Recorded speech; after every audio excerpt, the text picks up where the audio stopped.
Itu nggak cukup. Kenapa nggak cukup? Karena teman-temannya Oki menghujat. Apa yang Oki rasakan itu adalah yang gue bilang di awal. Yang Oki rasakan adalah tuaian dari apa yang mereka tabur. Itulah kenapa gue sering bilang gini, Oki.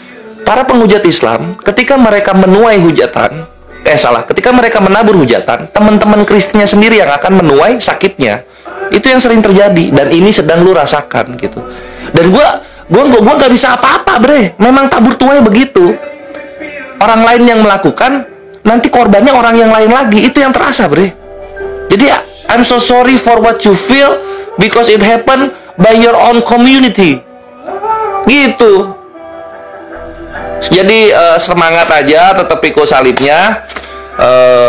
Semoga penaburannya bisa berhenti, sehingga penuhaiannya juga terhenti begitu saja, gitu, Ki. Ini kenyataannya, gitu. Dari Kristen untuk Kristen, gitu. Dan balik lagi, orang-orang yang menghujat Islam, mereka membawa nama Nabi kami, gitu loh. Yesus kalian hanyalah nama tuaian ketika nama Nabi kami ditabur hujatan. Itu kenyataan. Nggak bisa ditolak, bre. Lalu berikutnya soal kemarin kejadian. Perhatikan, Oki, gitu. Kalau lu berbicara mengenai pergesekan di dunia realita, gitu.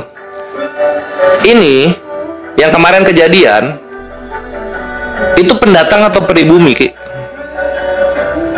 Pendatang atau pribumi? Karena gue sering melihat gitu, kelakuan orang-orang Kristen yang pendatang, mereka masuk, bikin rumah ibadah atau melakukan ibadah di tempat mayoritasnya Muslim. Maksudnya apa? Kenapa nggak kalian bikin rumah ibadah di tempat mayoritas kalian, di kampungnya kalian, gitu loh? Misalnya mau retreat atau mau bikin rumah singgah, ya di kampungnya kalian aja. Kenapa di kampungnya Muslim, gitu loh, bre? Kenapa? kan punya kampung masing-masing, gitu loh. Gitu. Kami juga yang Muslim bikin masjid ya di kampung kami. Kalau nggak di kampung kami, di kota, di tengah kota, gitu loh. Nggak sampai ke kampung-kampungnya Kristen masuk bikin tiba-tiba nyunculan gitu masjid orang di kampungnya Kristen. Kan nggak gitu konsepnya. Gitu, bre. Ini kenyataan lagi-lagi, gitu loh. Sama kayak gini juga ya, gue bahas ribut soal toa. Ini toa ribut. Toa sama lu di situ duluan toa. Lu di situ ngontrak baru datang, tiba-tiba mau ribut ngurusin toa gitu.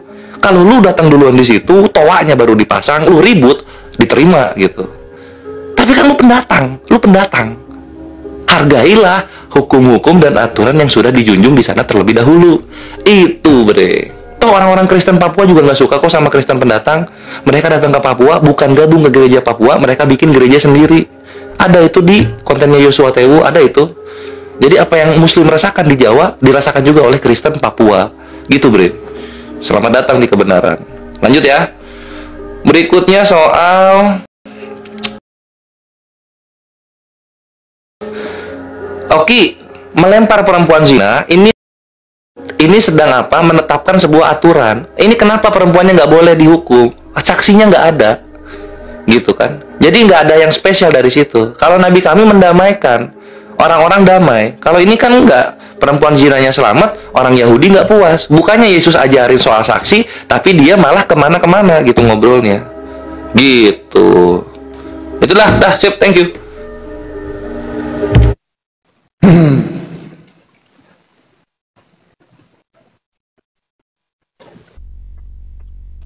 Ya bentar ya teman-teman ya. Oke.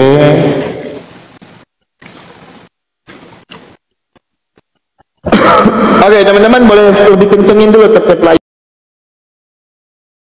Saya mau nanggapi dulu ya apa yang menjadi narasi Bang Kores karena tidak ada saksinya tentang perempuan berzina. Ingat, mereka tidak melempar batu karena mereka mendengarkan perkataan Tuhan Yesus, Yohanes 8 ayat 7. Barang siapa di antara kamu tidak berdosa, hendaklah ia melempar paling pertama. Setelah itu apa yang dilakukan mereka? Pergi tanpa ada satu pun yang melempar perempuan itu. Itu yang saya bilang tadi, itu kuasa Tuhan Yesus. Nah, itu yang pertama. Dan yang kedua, masalah orang beribadah. Bang Kores, boleh ini saya pakai data dan dalil, apakah negara Indonesia ini cuma milik satu agama sehingga kita beribadah harus minta izin? Apakah orang beribadah itu adalah kelakuan yang salah? Apakah beribadah itu salah? Harusnya kita support anak muda yang beribadah. Karena apa? Mereka tidak mabok-mabokan, mereka tidak judul. Harusnya kita kita support, kita dukung. Ya, tapi saya mau minta bukti dulu. Apakah Indonesia ini milik satu agama? Ingat, kita itu Bhinneka Tunggal Ika, berbeda-beda, tapi satu jua. Jadi Indonesia bukan milik satu agama, tidak pernah. Pemerintah kita mengatakan Indonesia ini milik satu agama. Dan yang saya bingung, kenapa orang beribadah harus minta izin? Itu yang kedua. Yang ketiga, atau saya tambahkan ya, Indonesia ini NKRI, Negara Kesatuan Republik Indonesia, yang di dalamnya ada berbagai macam agama, yang di dalamnya ada berbagai macam suku, ada berbagai macam ras. Itu. Jadi buktikan undang-undang mana yang mengatakan kalau Indonesia ini milik satu agama, pakai data. Itu.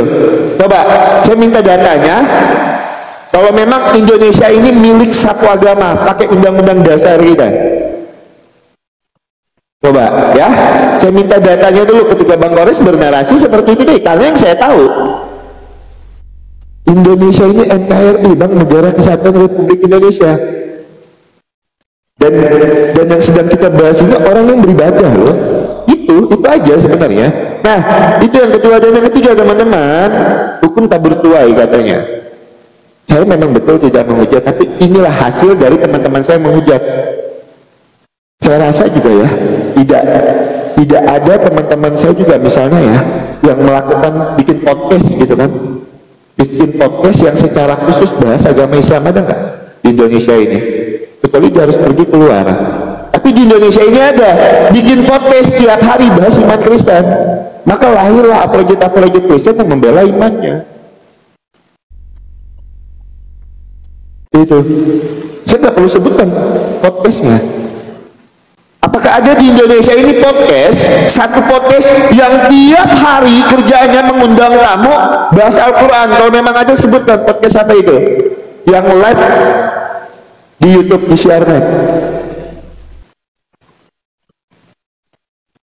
Ya kalau memang ada, sebutkan itu. Jadi bukan, kalau saya rasa bukan hukum tabur tuai ya teman-teman ya. Ya kalau menyalahkan apologet Kristen, ya kami ada di sini untuk meluruskan iman kami. Supaya apa? Supaya ayat Alkitab kami itu jangan dibelok-belokkan, jangan ditafsirkan sembarangan. Maka kami hadir di sini. Nah, tapi yang paling penting ketika Bang Kores bernarasi seperti itu tadi, saya cuma minta buktikan kepada saya kalau Indonesia ini milik satu agama, dan itu dikatakan oleh pemerintah. Pemerintah kita sendiri yang mengatakan itu, kalau Indonesia ini milik satu agama. Biar enak diskusinya gitu kan. Kalau cuman klaim kan bingung juga. Kalau saya pribadi, saya enjoy. Bahkan saya dihujat itu, saya tidak merasakan sakit hati. Bahkan saya semakin yakin loh dengan Tuhan Yesus. Karena apa? Loh, benar yang tertulis di dalam Alkitab. Saya tidak sakit hati. Dihujat Bang Faruk, saya tidak sakit hati. Itu biasa aja. Santai aja saya. Tiap hari saya masih live. Itu. Buat apa saya sakit hati? Oh, dosa-dosa ditanggung sendiri-sendiri kok. Itu dosa yang mereka yang tanggung, mereka menghujat saya kan. Silakan Bang Kades. Oke, thank you. Oke, thank you.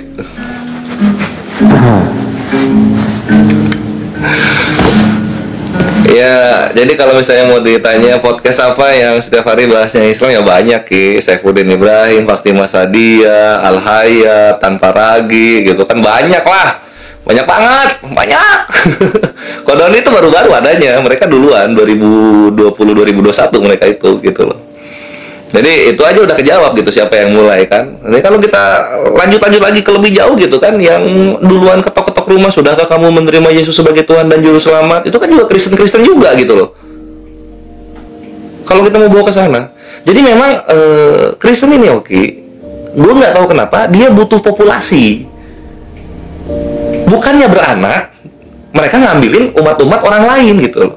Jadi jangan salahkan Muslim ketika kami belajar untuk membela diri dengan cara komparasi gitu loh, Bre. Jangan salahkan kami. Ujung-ujungnya apa? Terjadilah tabur tuai gitu loh. Kalian menabur misionaris, kalian menabur penghujatan, kalian menuai juga sakit hatinya dengan konteran. Gitu loh yang terjadi. Makanya kalau memang butuh populasi, beranak aja. Banyak nanti kok gitu loh. Karena kalau ngambil-ngambilin, misalnya mau ngambil-ngambil dari Islam, keles terus gitu loh. Ya, beranak aja, beranak. Terus sama terus ditanya gue, apakah Indonesia milih satu agama? Indonesia Bhinneka Tunggal Ika, banyak suku, banyak budaya, banyak agama gitu. Tapi bukan berarti lu boleh mencok-mencok ke kampung-kampung yang bukan daerah lu gitu loh, Bre. Ini kan yang dibahas ini kan kalian bikin apa, rumah singgah, retreat gitu kan? Itu kan kampungnya Muslim gitu loh. Itu Kristen di situ ngapain? Kan ribut jadinya, Ki. Emang nggak ada kampung Kristen di daerah sana, nggak ada gitu? Ya kalau nggak ada nggak usah bikin, kan bisa. Gitu loh. Kenapa maksain banget bikin rumah ibadah atau tempat-tempat persinggahan yang berbau-bau Kristen di kampung-kampungnya Muslim? Buat apa? Buat apa? Supaya ini Muslimnya masuk Kristen gitu? Maunya gitu atau gimana? Gitu loh. Indonesia milik semua agama gitu. Tapi orang-orang Kristen yang lain gitu ya, ini contoh Papua, mereka tahu gitu loh. Oh iya, kita ini orang Kristen gitu. Ya udah, kita kampungnya di sini, kita rumah ibadahnya di sini, kita beribadah di sini gitu. Enggak, mereka ke menclok-menclok di kampung Muslim beribadah gitu. Buat apa anjir? Ya, gitu loh, Bre. Jangankan yang sekarang, yang waktu kemarin juga di mana tuh, di daerah Bekasi atau Tangerang gitu kan. Mereka ibadah gitu dikontrakan pada penduduk yang dimana temboknya satu bagi 2 rumah gitu, nyanyi sampai jam 9 jam 11 waktu orang tidur gitu. Ditegur, marah, wah kami dipersekusi gitu. Lalu ngapain ibadah dikontrakan pada penduduk? Udah mah motornya bikin orang susah masuk, suara lu bikin bayi bangun dan juga karyawan gak bisa tidur gitu loh. Ujungnya ribut. Siapa yang ditangkap? Muslim lagi gitu kan. Padahal Muslim mau tidur, ribut, kupingnya sakit. Aduh, itu lagi ya kalau kita lihat gitu loh. Kalau misalnya kita dalam rangka bertoleransi gitu kan. Ini kan kalau misalnya gue ini out of topic gitu. Ini gue jadi inget orang-orang Portugis. Ketika mereka sampai ke Jawa, mereka bikin benteng, tau nggak lo? Bikin benteng mereka. Bukan di tanah mereka bikin benteng. Coba bayangin apa itu? Mau ngapain itu? Kayak gitu, Bre. Nah, lanjut lagi, Ki. Terus ya dibilang Yesus yang Yohanes 8 itu kan apa namanya? Iya itu Yahudi pergi karena Yesus bilang siapa yang tidak berdosa. Ya Yahudi tahulah semua orang berdosa. Yahudi itu pergi karena mereka bingung kenapa Yesus nggak bawain bilangan 5:13. Dimana kalau nuduh orang berzina harus bawa saksi. Gitu loh. Dan ujung-ujungnya oke ya, mengenai perkara orang nggak berdosa, Yesus lempar batu nggak? Kan enggak. Yesus juga gua rasa sadar diri kok dia. Sama kayak Yahudi nggak sama-sama nggak lempar batu. Artinya apa? Nggak ada di sana orang yang tidak berdosa. Jangan bilang lu nyontohin gitu loh. Yesus jadi manusia aja itu udah contoh. Ya. Yesus nggak lempar batu, Bre. Dia sadar siapa dirinya gitu loh. Itulah kenapa Paulus bilang dia hamba Allah. Karena dia sadar dirinya siapa. Kalau Yesusnya lempar batu, barulah bisa lu banggain. Yesusnya nggak lempar batu, ya sama aja kayak Yahudi kalau gitu. Lalu apalagi mau gue tanggapin ya? Ya itulah maksudnya ya, jangan marah. Ini kenyataannya, Bre. Dan kebetulan lu ngangkat, bener banget. Ini mungkin jalan Allah ngangkat lu bercerita gini ke gue, sehingga gue bisa edukasi orang-orang yang perlu diedukasi gitu. Kenapa bisa terjadi pergesekan gitu? Selama Kristen selalu bikin rumah ibadah atau kegiatan ibadah ini di kampung-kampungnya Muslim gitu, bukan di kampungnya sendiri, ribut pasti. Gitu, Bre. Itu gue bisa jamin gitu. Jadi kalau bisa supaya tabur tuai ini berhenti, bikinlah rumah ibadah di kampung sendiri. Thank you.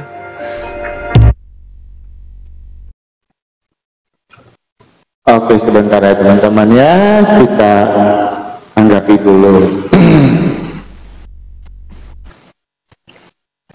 Oke teman-teman,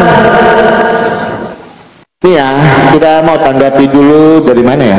Dari yang terpenting dulu ya, Yohanes 8 tadi ya. Di situ Tuhan Yesus juga kan tidak melempar batu.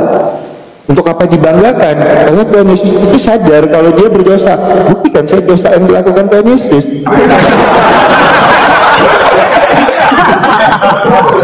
Itu buktikan dosa apa yang dilakukan Tuhan Yesus.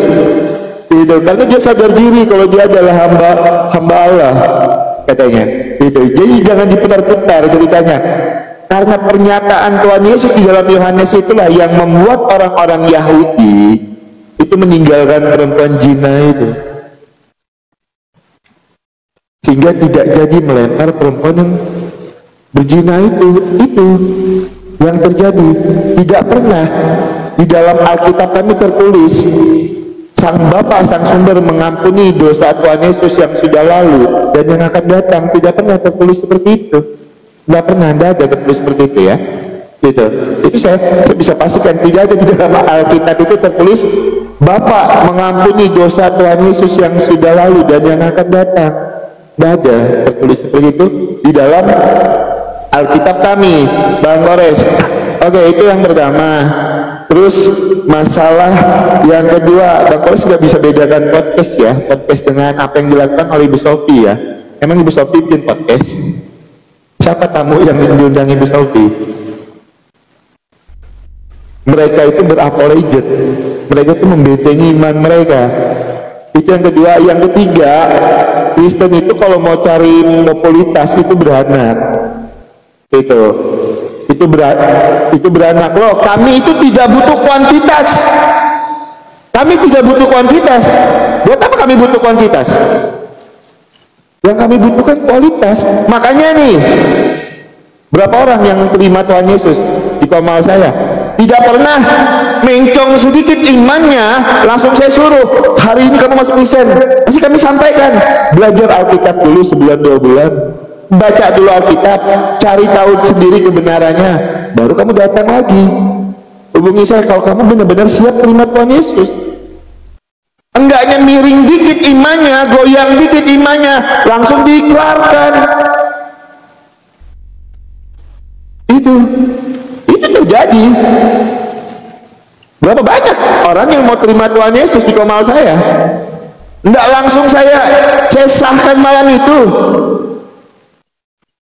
2-3 bulan lagi baru datang. Bang, saya udah yakin bang, silahkan kamu dibaptis, terima Tuhan Yesus. Karena apa? Yang kami butuhkan kualitas, tidak kuantitas. Nah, masalah misionaris, makanya saya sampaikan ya teman-temannya, kita ini negara yang diatur oleh undang-undang. Undang-undang mengatur itu, tidak boleh memaksa orang lain untuk masuk agama. Tidak boleh, negara mengatur itu. Kalau memang ada oknum-oknum Kristen yang memaksa orang lain berpindah agama, laporkan. Karena kita punya undang-undangnya. Jangan bilang nanti dibagi Indomie, dibayar apa? Klaim-klaim tanpa data. Itu loh. Itu menurut saya klaim-klaim tanpa data ya namanya. Makanya karena negara kita kan undang-undangnya udah bagus, gitu kan, udah bagus. Nah kalau ada orang yang memaksa orang lain untuk berpindah agama, laporkan. Kan jelas mengatur itu negara, undang-undangnya ada jelas, tinggal dilaporkan. Ya tanpa kami butuh kuantitas. Tidak perlu dipungkiri, Kristen masih menjadi agama mayoritas di seluruh dunia. Data, Kristen masih menjadi agama mayoritas di seluruh dunia. Nah jadi itu ya teman-teman ya, itu sebenarnya udah lari-lari terus ya, tapi nggak apa-apa, kita biar agak mengedukasi sedikit, itu kita akan bahas hal-hal yang mendasar dulu. Karena ini kan masalah ajaran, gitu ya teman-teman ya. Nah buat teman-teman Kristen, tap layar dulu yuk. Silakan teman-teman ya, tap layar kencengin. Jadi saya pastikan ya Bang Kores ya, kalau Tuhan Yesus itu adalah jalan dan kebenaran yang sesungguhnya, seperti apa yang saya sampaikan tadi di awal itu. Ayo silakan Bang Kores tanggapi aja apa yang bikin narasi saya.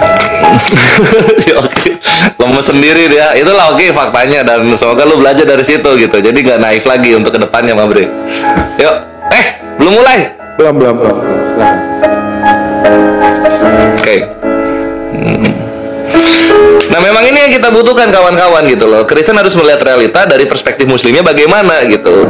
Karena kalau misalnya diceritakan dari kawan-kawannya sendiri terlihat Islamnya kasar gitu. Tapi kalau kita lihat dari muslimnya gimana ya, akhirnya mereka ngerti, oh iya ya, ada offside yang kita lakukan di sini gitu. Nah, contohnya Oki tadi mengakui kan gitu. Memang ada oknum-oknum misionaris yang melakukan hal itu, laporkan saja, mantap Soki gitu loh bre gitu.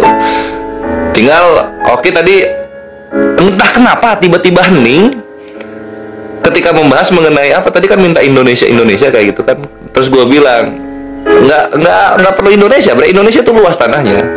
Tinggal yang Kristen bikin rumah ibadah, melakukan praktek ibadah di kampungnya Kristen.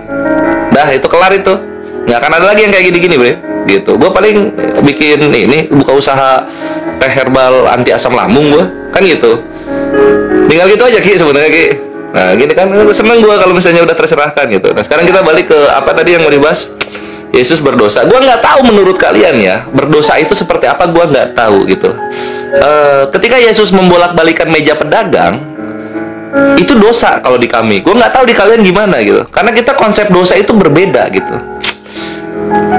Ketika di kami wajib berbakti kepada orang tua, tapi Yesus di Lukas 14:24 itu mengatakan harus membenci orang tua saudara kandung untuk menjadi pengikutnya gitu. Itu di kami itu jatuhnya dosa loh.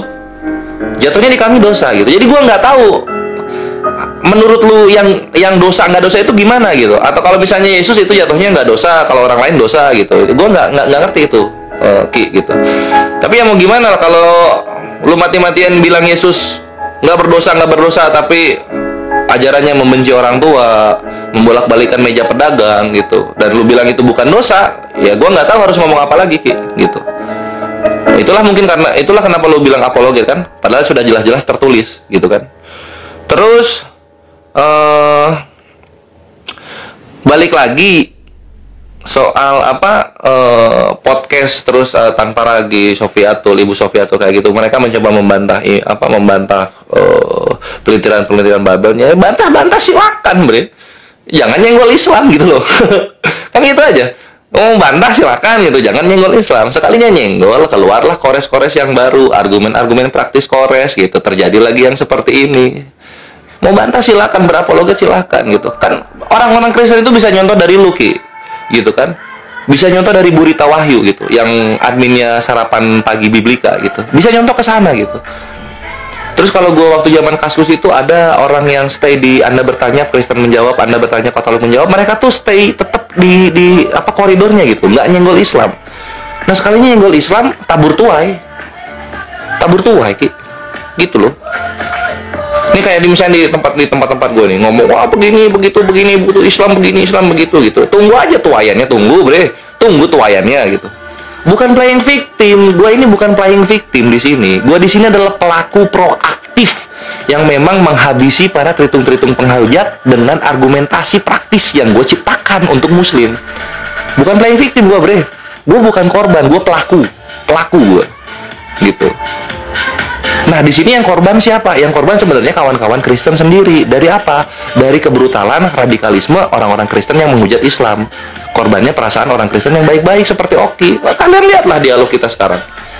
Bagaimana Oki coba mati-matian membela, kami di sini korban, kami di sini hujat dalam nama Yesus. Gue benerin gitu. Enggak, bukan.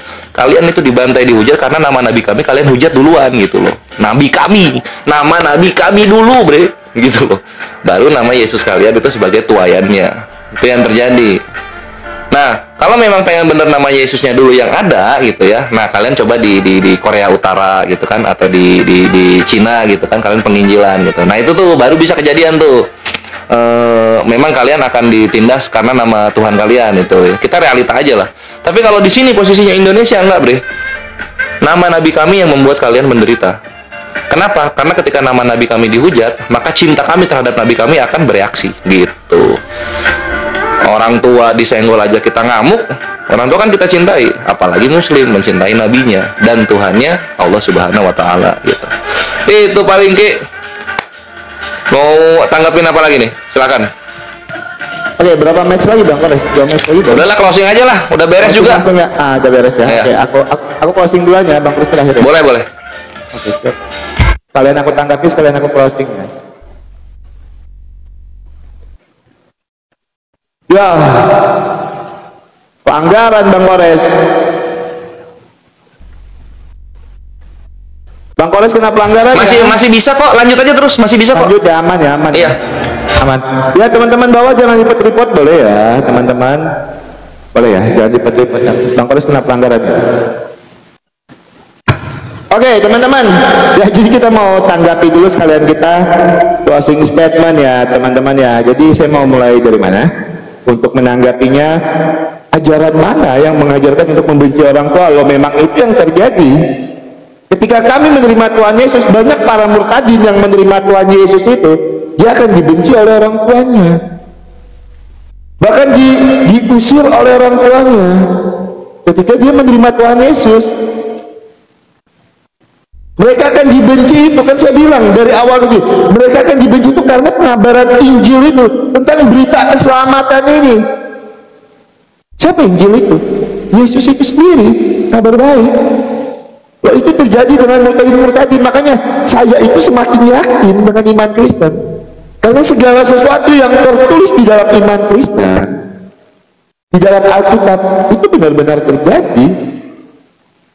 Contohnya yang terjadi realnya, beruang lapar itu diceraikan oleh istrinya karena dia menerima Tuhan Yesus. Tapi dia lakukan itu, tetap dia pikul salib. Untuk apa? Supaya dia tidak mati di dalam kebinasaan, tetapi beroleh hidup yang kekal. Itu yang terjadi. Jadi bukan berarti Tuhan Yesus mengajarkan kami untuk membenci orang tua. Makanya tertulis di ayat selanjutnya, ketika kita mencintai, kalau kita sudah mencintai Allah dan Tuhan yang benar, maka secara otomatis kita juga akan mencintai kedua orang tua kita. Karena itu ajaran, itu akan terjadi dengan sendirinya.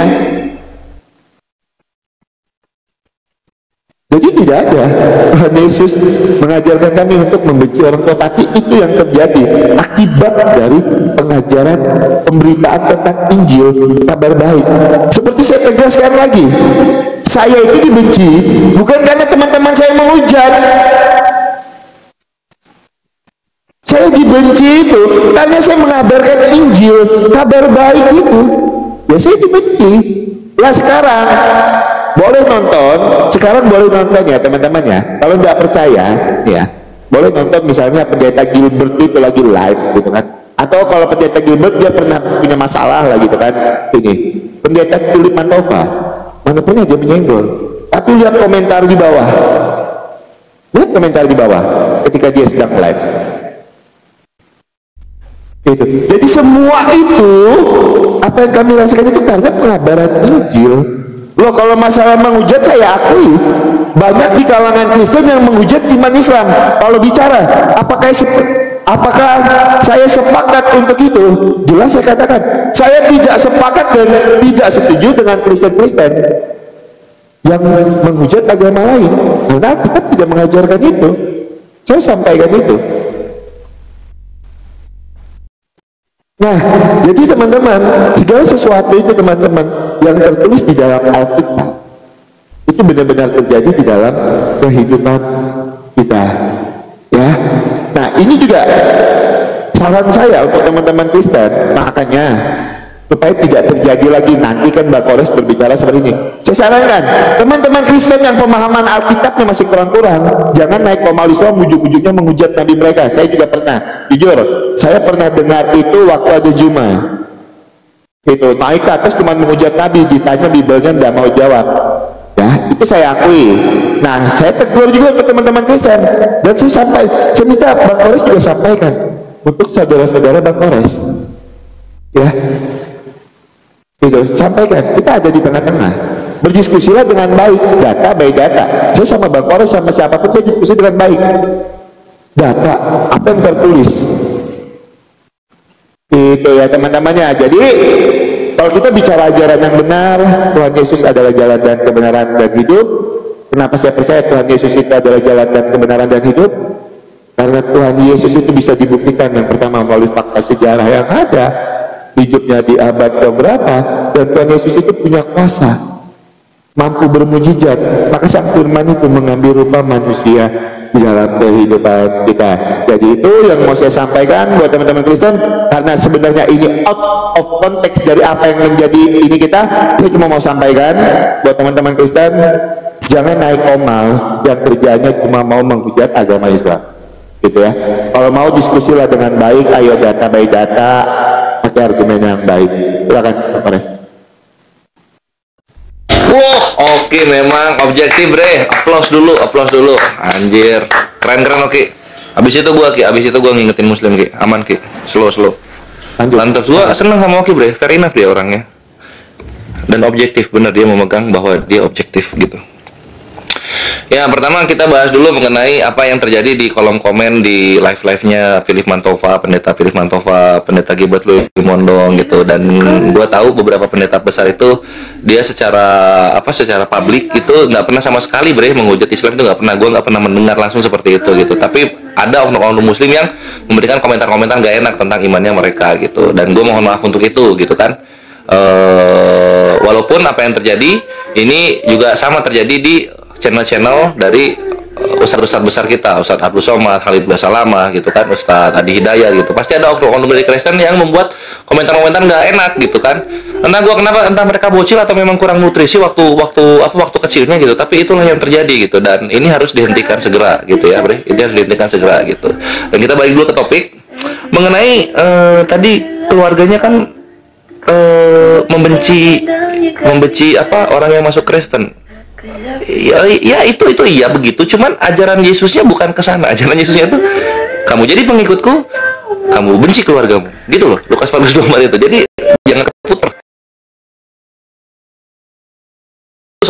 Oke, bukan pengikut keluarganya, gitu loh. Jadi jangan keputar gitu. Oke. Terus pesan buat Muslim juga, kawan-kawan ya. Pesan buat Muslim juga. Kalian gitu ya, naik kalian ke room medis gitu, naik kalian ke room apologet Kristen atau Kristen yang nggak membahas Islam. Terus kalian cuma modal Yohanes 17 nomor 3 nanya gitu kan. Terus bilanglah Yesus begini, Yesus begitu gitu. Jangan, Bre.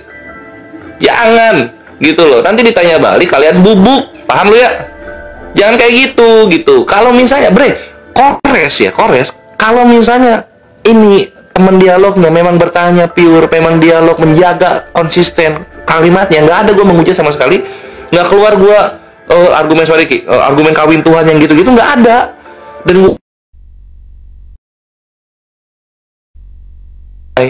Islam itu reaktif. Kita diizinkan berperang kalau diperangi duluan. Kalau mereka nggak memerangi, jangan diperangi gitu loh, Bre. Ya, oke, sudah objektif seperti itu, dan gue harap ini juga mengimbangi objektivitasnya oke gitu ya. Mantap. Dan inilah topik yang bisa kita selesaikan mengenai kebenaran agama, mana yang benar, mana yang salah gitu kan. Sebagaimana Oki sampaikan mengenai imannya, kebenarannya dari situ. Dan gue jelaskan juga dalam Islam kebenaran itu datang dari konsistensi pesan nabi-nabi yang mengatakan Tuhan itu satu, Tuhan itu Allah, dan Tuhan itu tidak beranak dan tidak memperanakan. Dan inilah yang dipegang sampai kepada Nabi Muhammad SAW, diwariskan kepada alim ulama kita dan umaro kita, disampaikan kepada kita hingga tahun 2025. Itulah kenapa Islam lestari sampai sekarang, karena pesan berantai, tradisi lisan suci yang sampai kepada si kita, yang akan menyelamatkan kita dari siksa api neraka. Itulah kebenaran Islam. Buktinya dari mana lagi? Semua perkataan Allah dalam Al-Quran yang termaktub di kitab suci itu terjadi dan bisa kita saksikan. Padahal kita hidupnya 2025 gitu. Padahal kita hidupnya 2025, kita bisa menyaksikan semua firman Allah terjadi sebagaimana yang gue sampaikan di opening statement gitu. Dan yang tidak kalah hebatnya adalah ketika seorang nabi dibangkitkan di Arab, satu Arab Islam lalu menyebar ke seluruh dunia. Ini kebenaran mana lagi yang mau gue dustakan gitu loh. Nggak bisa gue dustakan kebenaran seperti ini. Nggak bisa gue dustakan ketika janji dan bukti sudah ada di depan mata gue. Nggak bisa gue dustakan ketika semua yang dia nyatakan sudah benar dan terjadi di zaman ini, ikhwan. Allahu Akbar, Allah ya Karim gitu. Itulah Allah Subhanahu wa taala, Tuhan semesta alam, yang menurunkan nabi mulia, ciptaan yang paling agung, Muhammad sallallahu alaihi wasallam, yang dimana kita imani sebagai imam kita di akhir zaman, dan yang dimana nanti juga Nabi Isa Al-Masih akan turun dan mengikuti syariat yang dibawakan Nabi Muhammad.